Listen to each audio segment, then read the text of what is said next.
Mr. Speaker, as much as the White House would like to move on from the terrible debate performance we saw less than 2 weeks ago, it is still on the minds of many Americans, including my own.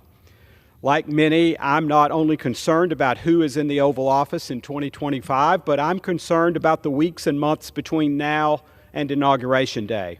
The American people deserve to know their commander-in-chief can do the job. They deserve to know why he requires pictures of stages and podiums before he attends events.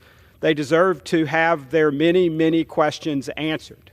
Unfortunately, President Biden has decided that one recorded in-person interview and a politically charged letter will suffice. We'd be well served not to forget Special Counsel Robert Hur's report from February describing the president's memory as significantly limited.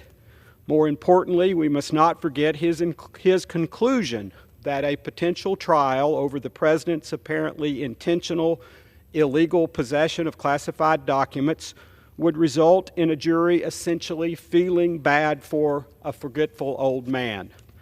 Following that frank and damning report, the president's chief of staff responded by saying, "No one works harder and asks tougher questions than the president." In hindsight, it appears he was willing to surrender his personal credibility in an attempt to keep the president's cognitive maladies hidden. Mitch Landrieu, national co-chair of the Biden campaign, said of the president, quote, "He's on his game," close quote. Again, in hindsight, perhaps the game he was referring to might have been shuffleboard. Weeks before the debate, we saw the headline, quote, "Biden appears to freeze," close quote, detailing an event from the White House. We've endured 3.5 years of similar stories. Just days into his presidency, the New York Times published a story titled, "The Many Ways Joe Biden Trips Over His Own Tongue." In May of 2022, the Washington Post published an article titled, "3 Theories on Biden's Repeated Taiwan Gaffes." One I remembered most is from Reuters 2 years ago, which reads, "Gaffe or Insight, Deciphering Biden's Unguarded Answers." The American people should not have to decipher anything. Mr. Speaker, I, along with many of the Tennesseans I represent, believe we are still the shining city on a hill that Ronald Reagan referenced. In this country, the First Amendment enables us to ask frank questions. In this country, we hold our elected officials to account.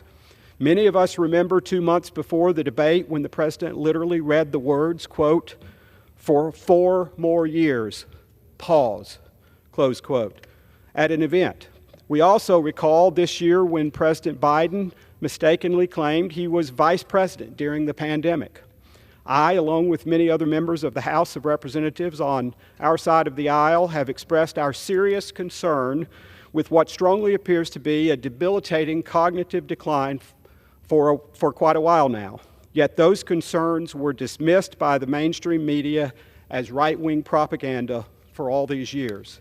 And congressional Democrats made similar allegations or remained silent altogether. But they all knew these concerns with the president's cognitive limitations were credible. Now, since the debate, the American people share these concerns too. They're used to worrying about the consequences of the open border policies of this administration and the crippling inflation that the administration's policies have produced, but now they're also concerned about whether he can even withstand the job itself. Since the debate, we've heard nothing but weak excuses: a cold, a lack of sleep, jet lag from travel that took place 15 days before. The list continues to grow. Those who have spread the notion that President Biden is sharp as a tack and at the top of his game will have to answer for this big cover-up. Indeed, they are complicit in the credible anxiety that the American people feel. If we suffer a major national security incident which our impaired president fails to handle properly, they'll be complicit in something much worse. Mr. Speaker, it's past time for our president to pass the baton on to another, and for my colleagues on the other side of the aisle who have helped to perpetuate this cover-up, they need to switch course and do the right thing. Thank you, Mr. Speaker, and I yield back. The gentleman yields back. And for